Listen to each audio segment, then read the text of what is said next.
Good afternoon, evening, boys and girls. It is exactly 3:33 p.m. Pacific time here in my lovely alcove in Beaverton, Portland, Oregon. It's a rainy one, folks. Classic Portland October day. Although it's been fucking stunningly beautiful, the trees and foliage out here in the fall over the past month. It's been badass. But winter is coming. And this Portland weather is coming, and it's hitting pretty, not that hard. It's very comparable to Atlanta, actually. Rainy in the winter and fall. Next level rainy here, but it does produce incredible trees, incredible nature. I went deep into the forest last weekend on 15 grams of psilocybin. 15 grams will open up some portals. Not different, kind of. It'll give you a taste of different dimensions. I'm deeply starting to, very much believe beyond, even an intellectual cognitive thing, know in my soul that we have a soul, and that there is this infinite dimension within us and around us that exists, and that we can kind of cultivate like a farm within us. It's both infinite, that we're all this world that we all inhabit, like a afterlife sort of thing, like a heaven, like another dimension, a soul world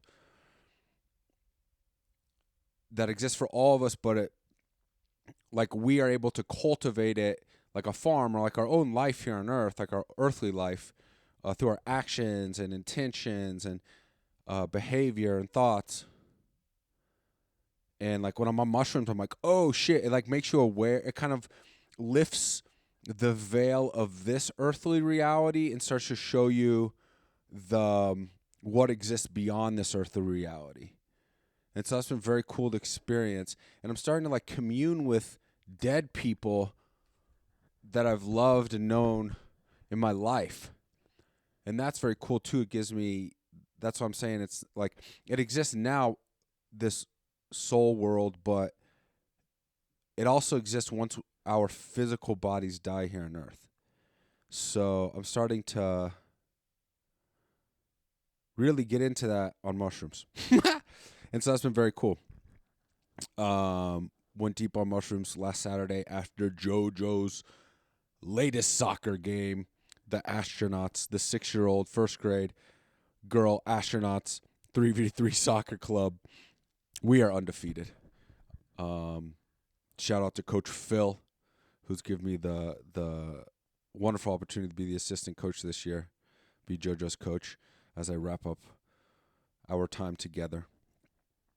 JoJo and I, that has been an incredible blessing, and really my favorite thing that I do here in Portland is coach JoJo's soccer team and coach her soccer games. I get legitimately nervous for these soccer games. But it's been so much fun to do, and they're undefeated. We have our last game tomorrow. Today's Friday, October 24th, 2025. We have our final game tomorrow, 10 a.m. Hopefully we can finish the season undefeated regardless. It's been so much fun, so cool to see JoJo play, and it's really made me want to get involved with kids' athletics again. And our beloved Lord and Savior, head coach Mike McDonald of the Seattle Seahawks, is part of that inspiration as well. Obviously, he's coaching at the highest level, but I almost find more. Obviously, I would love, it would be incredible to be an NFL head coach or to be pursuing whatever your passion is at the highest level, like Coach Mike is doing. But it's really and Shrooms is helping with this too. I really see the value in coaching children. I almost feel like there's a whole different level of, not level, but type of value, and internal compensation from coaching children and seeing them grow. It's so cool. And I've done that. I've obviously worked with children a lot in academic settings and behavioral settings and all that. But my favorite thing that I don't know, I'm just kind of figuring out, I guess, who I am in a lot of ways through the help of mushrooms and just general life experience. Of course I love sports and athletics and competition and physical activity, and I shouldn't deny that or eschew that as childish. Because I'm also learning, being a child is, maintaining a childlike heart is I think a very cool way to go about life. Obviously, you need to be an adult in many different ways, but maintaining like a childlike curiosity and joy for life, man, you can do that into adulthood with adult resources and capacity. Like, I think you have a really fun time here on Earth. So I'm enjoying maintaining a childlike curiosity and joy for things. Talking about football endlessly, MMA, following sports endlessly. It's very childlike. And I used to feel, okay, I need to grow up and start focusing on something serious, politics.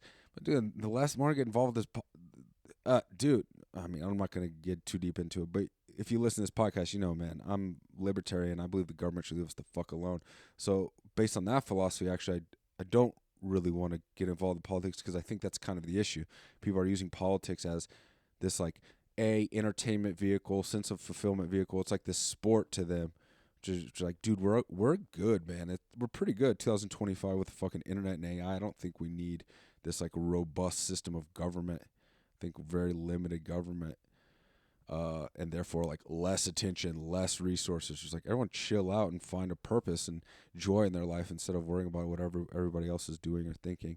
It's obviously much more complicated than that, and I don't really want to dedicate today's episode too much to it, but I basically think people should be less involved in politics and try to like make laws and change other people's lives and save the world. Actually, I think part of the problem is people don't have purpose because our survival in America and the Western world and modern world is pretty much guaranteed. And so it's like we have to wake up and run from lions or hunt our food. I think we need purpose for being. I think people are afraid to die, and so they latch on to like things right in front of them that give them meaning or like makes them feel big, something bigger than themselves, like politics, where it's like this self-fulfilling prophecy. Like we're creating problems by worrying so much and getting involved in other people's business, when if we could chill and find like internal peace and like a sense of fulfillment in silent meditation or sense of fulfillment just in spending time with our children or going to the gym, then people would feel less inclined to be so involved and march and protest and X, Y, and Z. Obviously, there's legitimate things going on in the world, then you don't want to be a completely silent citizenry and get run over by some autocrat or something. But I don't think that's the world we live in a lot of ways. Anyway, it's much more nuanced than that. It'd be better to have someone here to debate it with me. But anyway, I'm here to ramble. And my personal philosophy on life is like, okay, I don't necessarily think I need to become that involved. I think I should just once again come to a point in life where I'm happy and satisfied in a state of silent meditation. And if you act from that place, then like everything else is kind of icing on the cake. Yeah. Anyway, I love children. I love sports. And I'm thinking my next step, it's now, we're about to be in November. I've got about 2 more months here in Portland, and then I'm off, man. There's no more paycheck here. I can continue to live in Lucas and JoJo's basement for the rest of my life if I want to, but my job here will be done from a professional standpoint. I'll continue to maintain a relationship with JoJo and Emmy forever, like my nieces and nephew. But I am going to need to, look for my next step in life. And so I'm like, okay, I think I want to coach PE or something like that, or coach kids sports, or I don't know. I love working with children. I love sports. There's not like a ton, man. It's not like a ton. Like I think about jobs and how I want to exchange my time for money. It's like, man, obviously I want to make money, but I don't need to make that much money even to invest. I've been selling off some investments over the last couple of weeks, and it's like, dude, I've done very well on investing my money on very limited income. So actually going back to teaching, I would actually be increasing my income. Probably a wash given a change in lifestyle and bills and everything. But I'll be able to put away some money, invest some money, and that for me that's good enough.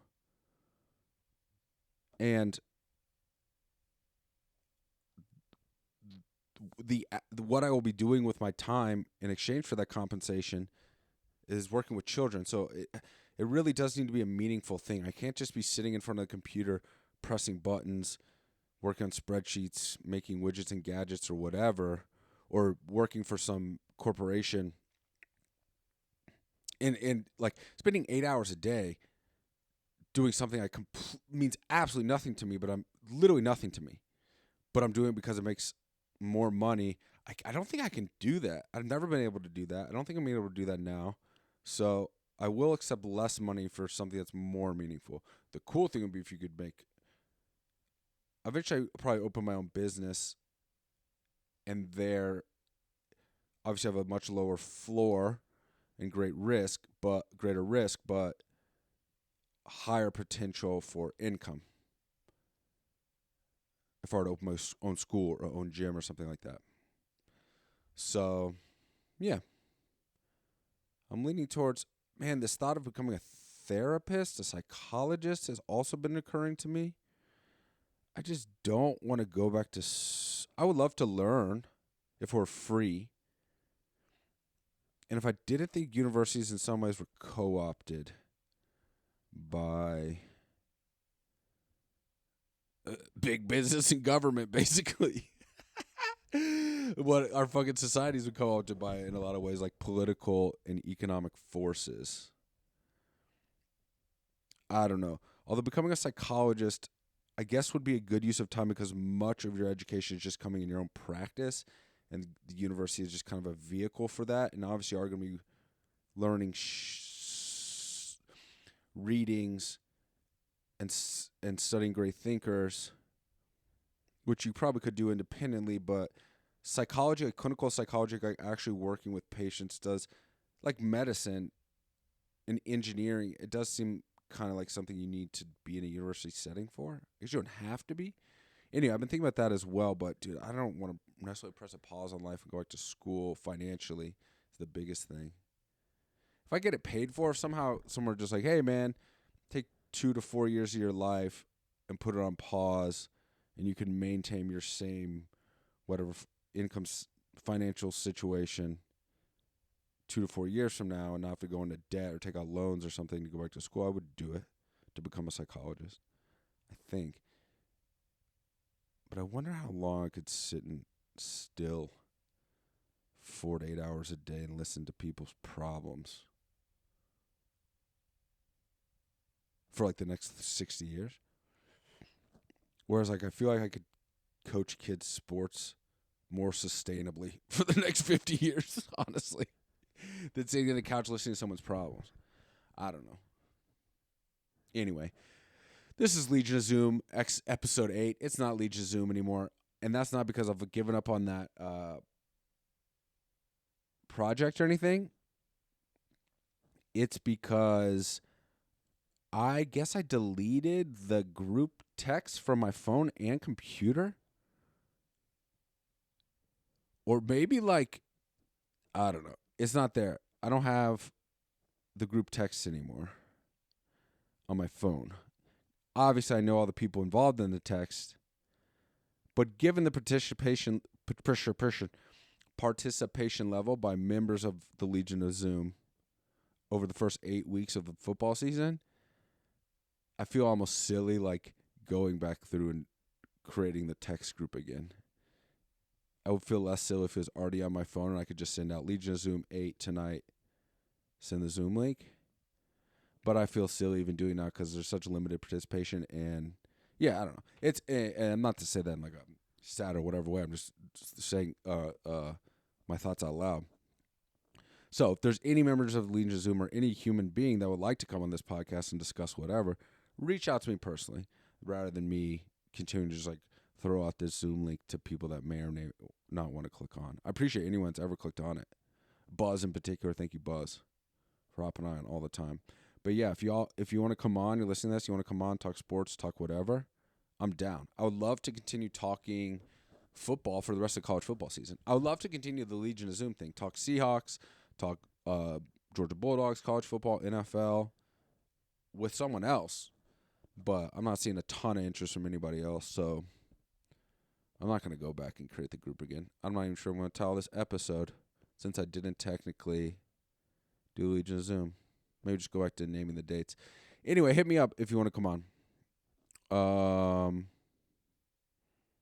And we'll continue to talk sports. I will continue to talk sports right now. That's pretty much what's going on in my life. Continue to train jiu-jitsu every day. No tournaments coming up. So we'll see. But that's just part of my life. That's my exercise routine. That's my personal routine. Jiu-jitsu every day, yoga every day. We'll keep that rocking. I'm in LA this weekend. I will be in. Excuse me. I'm in Portland this weekend. I'll be in LA the next weekend, the first weekend of November.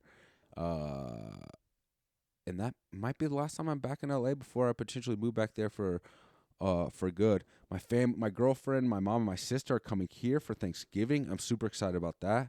All of us be able to be together. My family, my new girlfriend, her and I are talking about creating a family, and of course my Portland family, JoJo and Emmy. Luke won't be here, but he'll be at his sister's wedding in Australia. Congratulations, Olivia. But Sue will be here, so we'll be able to have like a mixed family Thanksgiving, which I'm super excited about. Dude, I keep getting this reoccurring thought that I want to just kind of disappear from society for several months, like I've done before. I've taken these vagabond trips throughout my life, where either like I'll pack a bag, and I traveled once from San Diego to Ecuador on buses, and I did another one where I traveled from Panama to Bolivia on buses and airplane from Panama to Colombia, and just kind of just wandering. Like I don't know, no real purpose, just exploring these countries I've never been to. I don't really want to do that because I kind of just want to be in nature, man. I really am thinking about hiking the PCT or the Appalachian Trail. I haven't mentioned this to my girlfriend. We've been struggling with long distance since I've been up here for 3 months. I think this might be like the 3 month exactly this weekend, right? July to August, September. 3 months I've been in Portland. That's pretty crazy. Although things have been very good between her and I the last 2 months, or the last 2 weeks. Last 2 hours. Besos, mi amor. So I'm very invested in this relationship, and it's my priority right now. So another 6 months of us not being together, starting at the beginning of the year, might not be the best idea, but potentially we can make it work. I want to hike the fucking PCT or Appalachian Trail and just spend like 3 to 6 months. Let's say 1 to 6 months, because watch me tap out after 30 days. But like an extended period of time just in nature. No cars, no concrete, no Wi-Fi signals, no exposure to tons of humans. I'm not depressed or anything like that. I just think it sounds cool and appealing. I spent our whole existence in modern society. It'd be cool to like detach from modern society and see how your perspective on yourself and the world and existence changes when you're just kind of alone with your thoughts in nature. Because nature's alive too, man. And so I think there's messages to be gleaned out there as well. So I'm not saying I want to become fucking Unabomber and a hermit and move into the woods by myself. No, I love people. I love society. I love fucking ice cream and jiu-jitsu and football and children. I love children. I love friends. And I love women and, my family and everything. But it'd be cool to be in nature for a little while. So I'm thinking about that. And it'd be cool to just know, dude, what if I did it in fucking winter? That could be absolutely miserable. But like being in Portland here, it's all rainy and shitty. And this hike I went on last weekend was all rainy and shitty. But it's cool to be out there and know that like I got this. It's like it's like a sauna or a cold plunge or working out or anything difficult makes you stronger. So like I love LA and Southern California and the weather, and I can be outside in the sun every day doing yoga in the grass with my bare feet. But it's also cool to be up here and feel like, okay, I got this. I'm getting stronger through this shit. I don't like being inside. Like I'm not confronting the elements right now. But it's cool to be out there hiking in the rain. Like, fuck this. I got this shit. No fucking problem. So it'd be cool to just, I feel like you'd become out like a much more resilient and stronger person if you hiked that length of that trail and like lived out in the woods every night in a tent for fucking 5 months. It sounds, I don't know. I've always found that idea appealing. It's on the table, man. I don't have anything that I need to. I have money in the bank. I do have a relationship I like to tend to, but she's super busy right now running 2 businesses. Uh,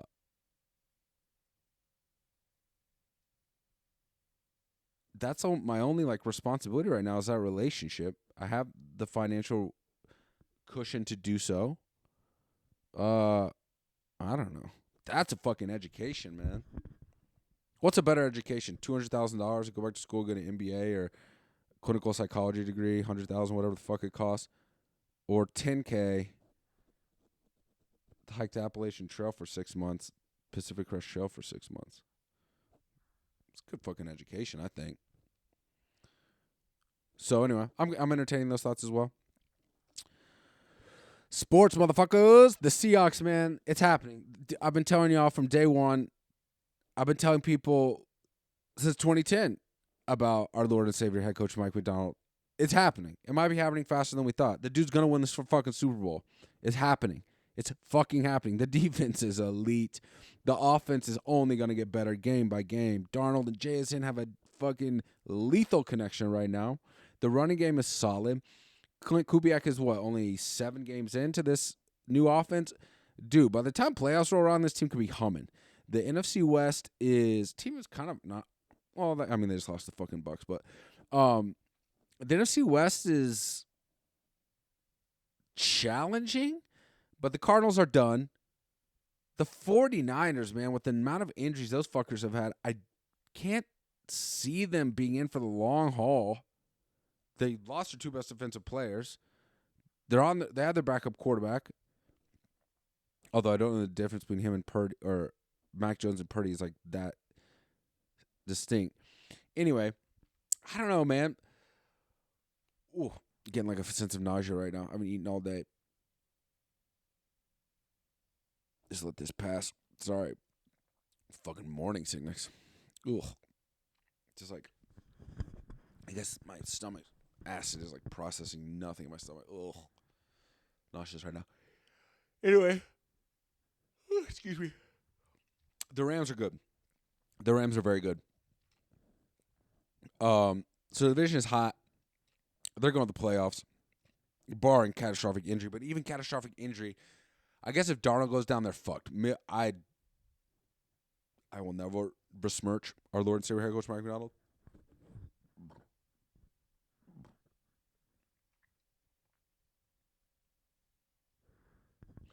I trust in him in all things. Excuse me. You hear that? That was a nausea. Once you burp, though, it feels better.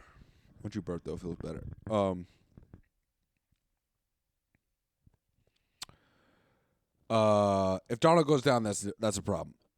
I have no faith in Jalen Milroe, if I'm being honest. From what I've seen from him, I watched him at Alabama, and I've seen his limited action on the Seahawks. I got no faith in Jalen Milroe as starting quarterback of this squad. Third string, I don't even know who the third string quarterback is. So if Darnold goes down, like many teams in the NFL, they could be fucked.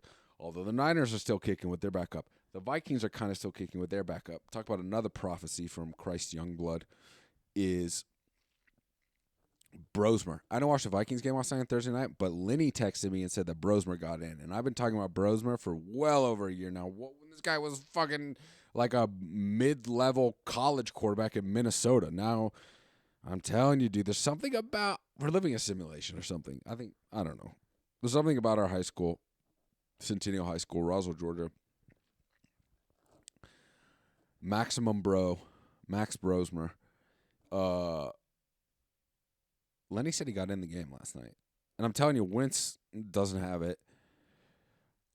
I'm starting to think McCarthy doesn't have it. How long he's been sitting on the bench is strange. That's not just an injury. There's more there. Brosmer might be the best quarterback on the roster. I've been saying this. Put in Brosmer. Let the Centennial Night cook. And I texted Coach Mike about it. I've talked about that before.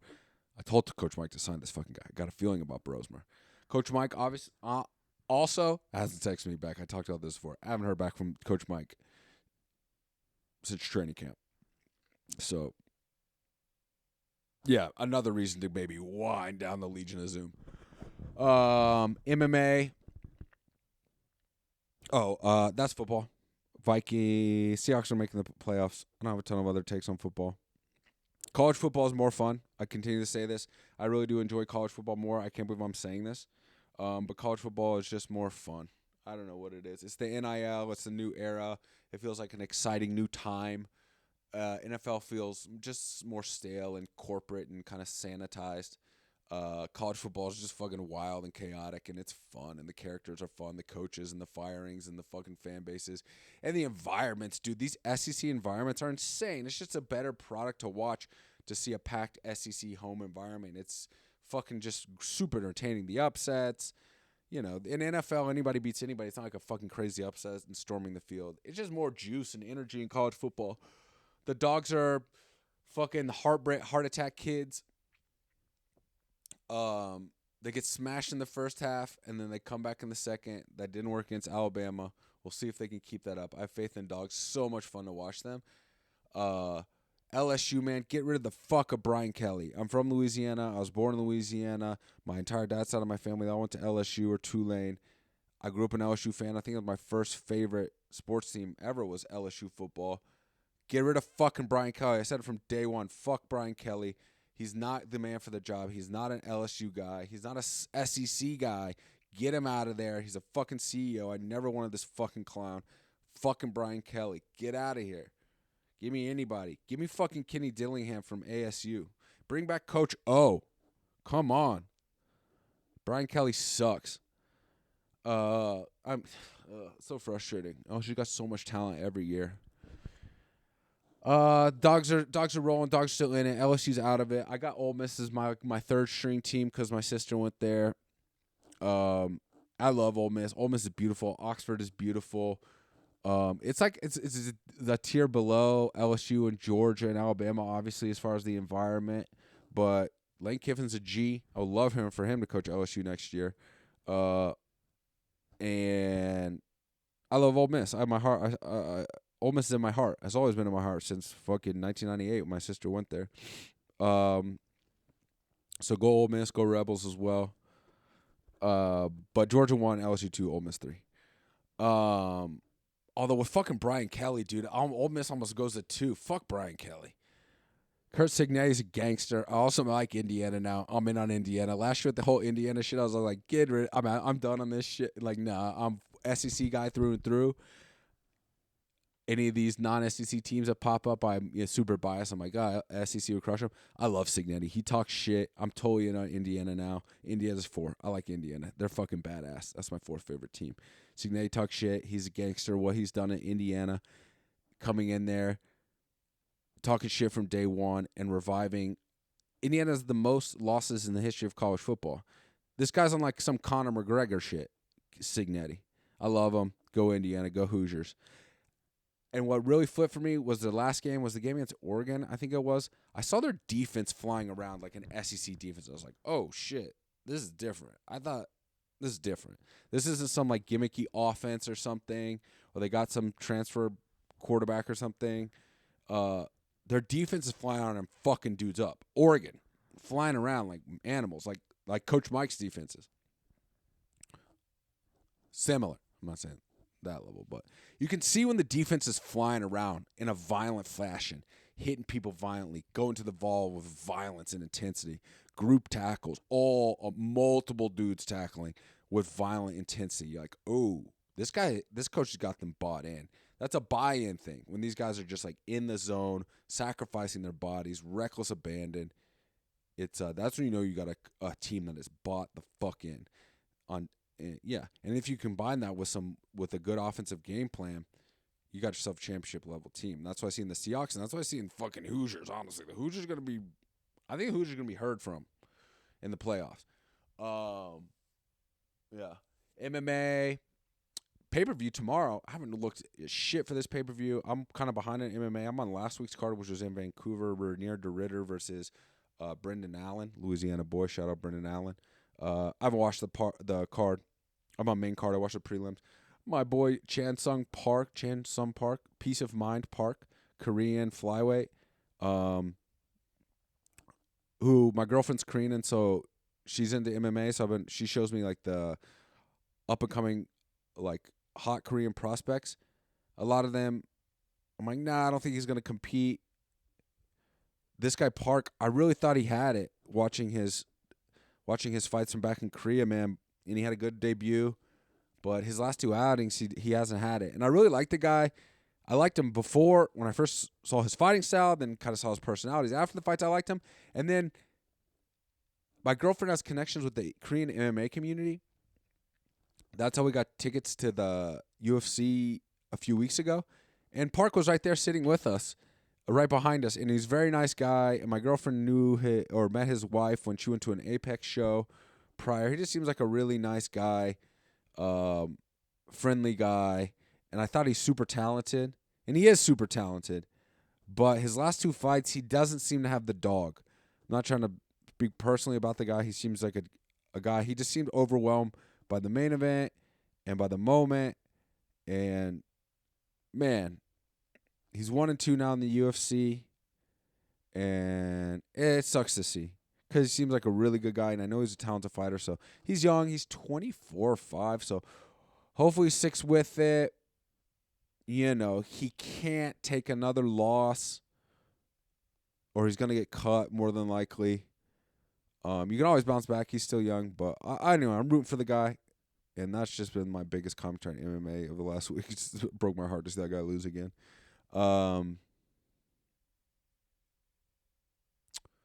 Pay-per-view coming up tomorrow. Tom Aspinall finally back in for the heavyweight championship. Tom Aspinall has been iced out by the UFC for way too long. He's a super talented heavyweight. He wanted the John Jones fight. John Jones pussed out. Fuck you, John Jones.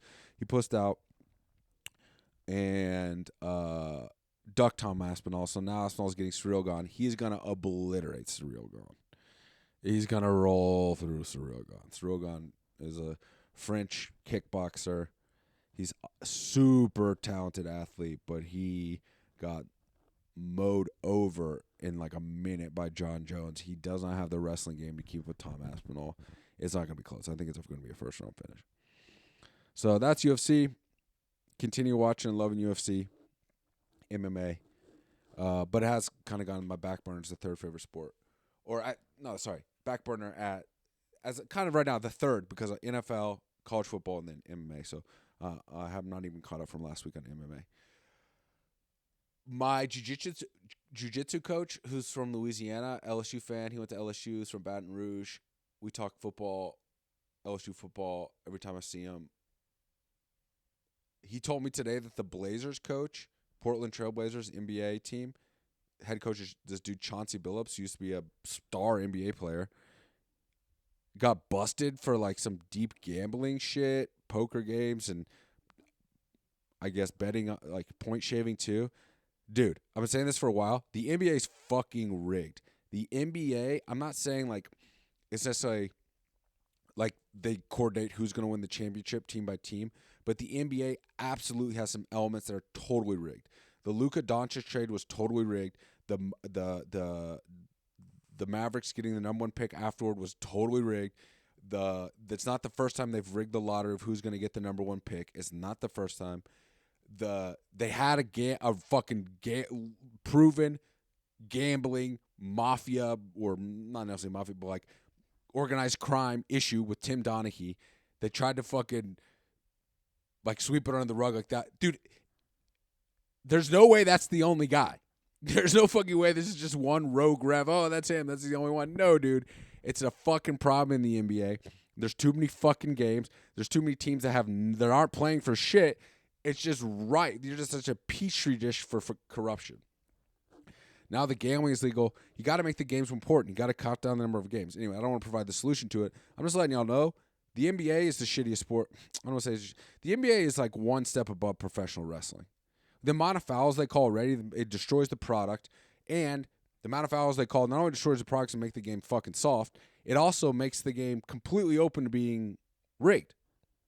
Because the people are used to so many fouls, you never know what the fouls are. You never know. It's like all these ticky-tack fouls constantly. So you can just use that as a means of rigging the game or the spread.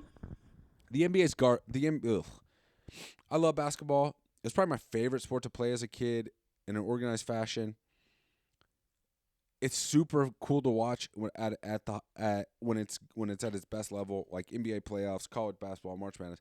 But dude, I think the NBA is a fucking like basically one step above professional wrestling. Like they've got I don't know. I love sports. I'll probably watch the playoffs, maybe. I don't know, but I might be out on the NBA, dude. College sports is cooler now. I think I might become a college basketball guy. Fuck the NBA. It's fucking infuriating when they do shit like that.